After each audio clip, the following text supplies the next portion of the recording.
com o nosso advogado tributarista, especialista em agronegócio, Eduardo Berbiger. Ô, Berbiger, bom dia. Bom dia. Que trapalhada esse pacote, hein, Berbiger?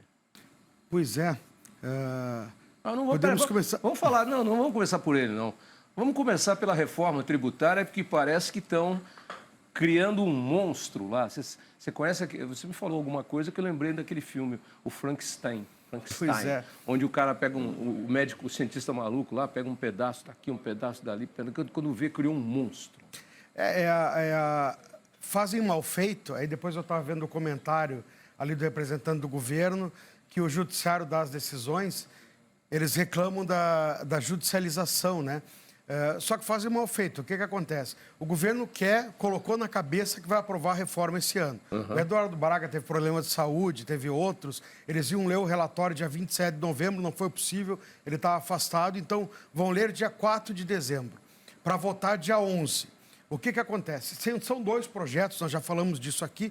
O 68, fala dos impostos, né? Do IVA, do álcool, são os dois tributos novos, mais o imposto seletivo, que é o grande centro da reforma. E o 68 fala do comitê gestor, do ITCMD, com o imposto de transferência. O que eles vão fazer? Para conseguir agilizar a reforma, eles vão votar o projeto maior, que já está há mais tempo, que é o 68, que fala dos impostos, e esse projeto que fala do comitê gestor, que basicamente vai distribuir o dinheiro dos estados e municípios, chegou só dia 12 de novembro. Então, o que eles vão fazer? Eles vão recortar uma parte desse projeto, do 108, e vão colocar junto com o 68, que já está há mais tempo, para aprovar, para poder agilizar a reforma, né? Digamos assim, aprovar o cerne da reforma, que interessa esse ano. Então, agilizar, mas aí a reforma fica em suaves prestações mensais. Vão atropelar, na verdade, porque são dois projetos diferentes. O projeto 108 chegou agora dia 12 de novembro, deveria ser discutido, tem outras características. Eles vão criar, como tu disseste muito bem, um Frankenstein, vão tirar a parte de um projeto que chegou agora, colocar nesse para votar, para atropelar, para colocar a carroça na frente dos bois, né? Para votar, para dizer, aprovamos no final, no ano de 2024 como o governo quer. Você acha que vai ter alguma discussão? Você acha que as discussões, essas audiências que o governo fez, você acha que teve as discussões necessárias? Não, vão aprovar do jeito que eles querem, como estão fazendo até agora, no atropelo, com elevação de tributos, como nós já mostramos aqui, que vai ter. Como fazem tudo, né? Como fazem tudo, exatamente. Infelizmente. Sempre focando nos interesses deles, né? Então, nós vamos trazer, semana que vem, vamos já provavelmente ter, dia 4 vai ser a leitura dia 2 é segunda e quarta-feira. Do relatório, já vamos repercutir isso, mas está se avizinhando aí mais um problema, mais ações judiciais, deve ter muito problema na reforma tributária. E o governo faz tudo na pressa, né? Ontem nós vimos a questão do imposto de renda, né? O grande anúncio da isenção até R$5.000, né? Vem cá. Na verdade, não é um pacote de economia, de corte de gastos, é um pacote de diminuição de receita. Porque vem cá, você pega quem ganha mais de 50 mil por mês, que é quem ganha R$600 mil um ano. Sim. E pega quem ganha 5 mil. Quem ganha mais de 50, você tributa em 10%. Tira 10% no tapa. Vai ficar com 5. Quer dizer, está pagando 5 do outro e o outro. A pergunta é, tem mais gente que ganha até R$5.000 no Brasil ou mais gente que ganha mais de 50 mil reais no Brasil? Qual é o volume de dinheiro, entendeu, que deixa de arrecadar para poder arrecadar? São 100 mil pessoas que ganham mais de R$50 mil por mês. 600 mil reais ao ano, né? Uma população de 215 milhões, né? Então, 100 mil dá para ver a proporção. São 100 mil pessoas. E também é interessante um dado que o governo dá que não é o correto. Os que ganham acima de 50 mil não pagam imposto. Isso não é assim. Não, pagam imposto. Eles tiram dividendos, muitas vezes, das empresas, fazem distribuição de lucro. O que acontece? A empresa, ela paga 34% de imposto de renda e contribuição social sobre o lucro. Então, a pessoa jurídica paga 34% de imposto. Então, por isso que a distribuição de lucro, a distribuição de dividendos não é tributada, muitas vezes não é tributada, e inclusive a discussão já era para ter sido colocada na reforma, foi retirada para acabar com isso.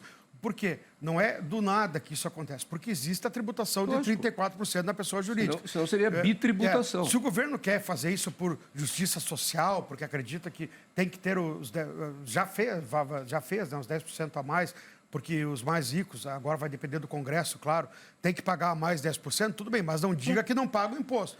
Vai dizer o seguinte, eles têm que dar a informação certa para a população para não fazer essa demagogia e jogar a população contra uma parcela da população. Não, pagam 34% da empresa e nós queremos que paguem 10% a mais porque ganham acima de 600 mil reais. Nós entendemos que tem que colaborar com mais, enfim, tudo bem, mas deem a informação completa para a população. Mas justiça social, e cai o quê?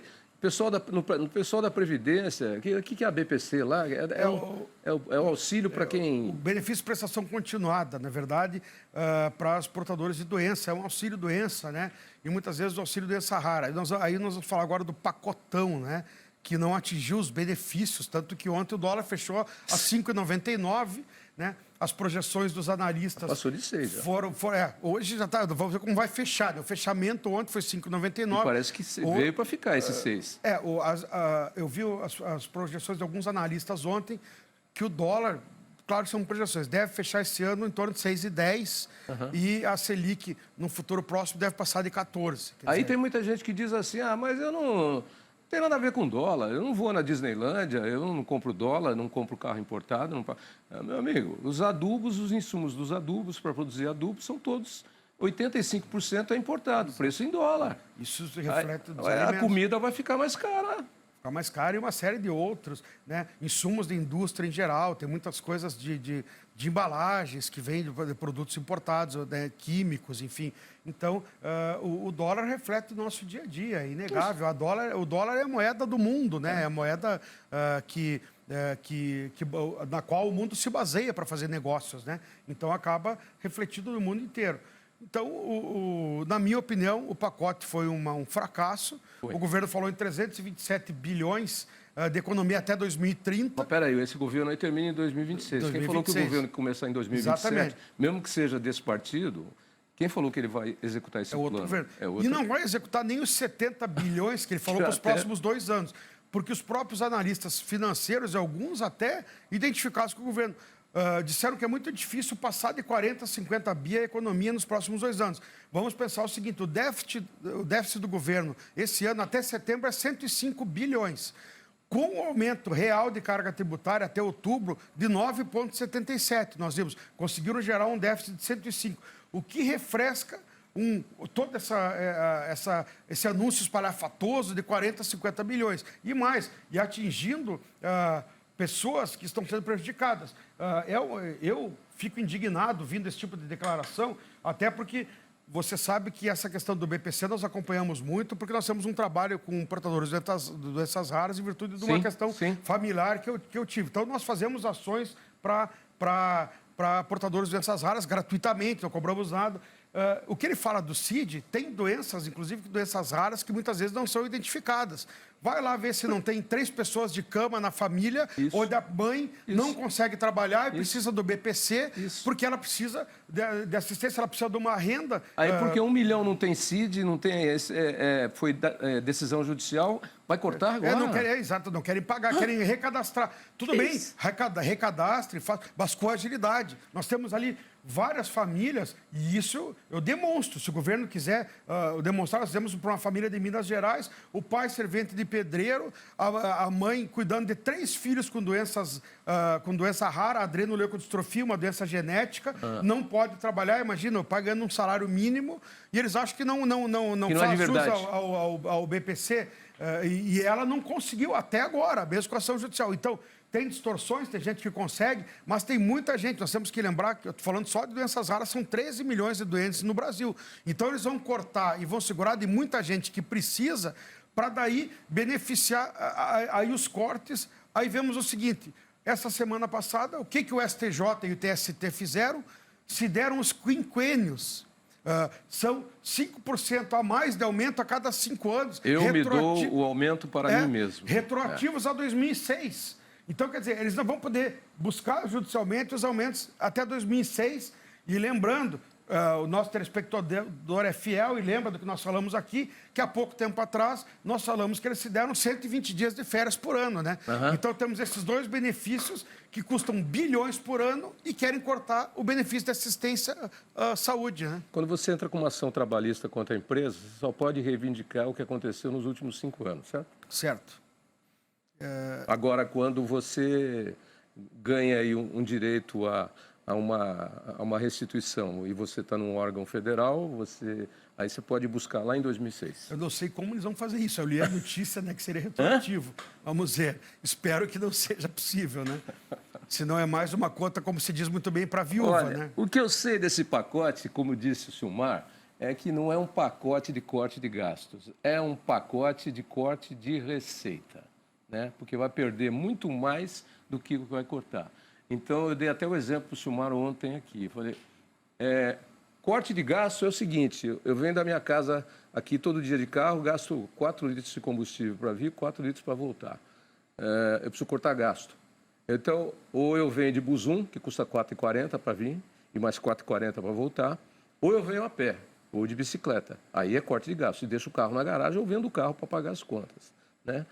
Agora, corte de receita eu continuo com o meu carro e peço demissão do emprego. Aí eu não tenho receita e continuo com o meu carro. Cortou o auxílio paletó, o auxílio combustível, o carro particular de algum deputado, a viagem que ele tem que fazer para ir a Brasília e voltar. Cortou? Não, né? Não. Nada. Cortou algum ministério, tirou algum ministério do ar? Não, nada. Tá. Mas a Previdência, a BPC, tá, esse mexe. Tá. Quanto mais eles tentam explicar, mais eles se complicam. E é por isso que o dólar bateu 6. E lembrando o seguinte, né? Sei que já demos nosso tempo, nós vamos entrar agora em 2 anos finais de reeleição e o governo lutando por sobrevivência. Então, você acredita que o governo vai cortar custos, tendo que distribuir dinheiro porque precisa de apoio? Eu acho que não vai. Acabou novembro, acabou 2024. Segunda-feira já é dezembro, dia 2 já. Sim. Vai aprovar tudo isso, tem que aprovar agora? Entrando em recesso parlamentar até... Difícil. É difícil. Tem que aprovar reforma ainda, Tem que aprovar reforma. Está empurrando tudo com a barriga, tudo com a barriga. BBG, obrigado pela visita aqui mais uma vez. Eu agradeço. Ó, aquilo que eu te falei Bom final lá de semana. é verdade, hein? Aqui, ó. Eu vou até ler aqui, ó. Polícia Federal minimiza nota e muda tratamento a ex-chefe do Exército, que sai de suspeito de golpe de Estado e vai para escudo. Na verdade, ele estava defendendo o Estado e era contra o golpe. E a Polícia Federal estava indiciando. Mas esse é o maior problema do Brasil agora, né? É que iriam envenenar o Lula, iriam fazer um golpe. É isso que conta no Brasil agora. Não é o nosso déficit, não é falta de dinheiro, não é nada disso. Não. É o golpe. Só tem cortina de fumaça. Exatamente. Né? Até sexta. Até bom final de semana. Bom final de semana para você.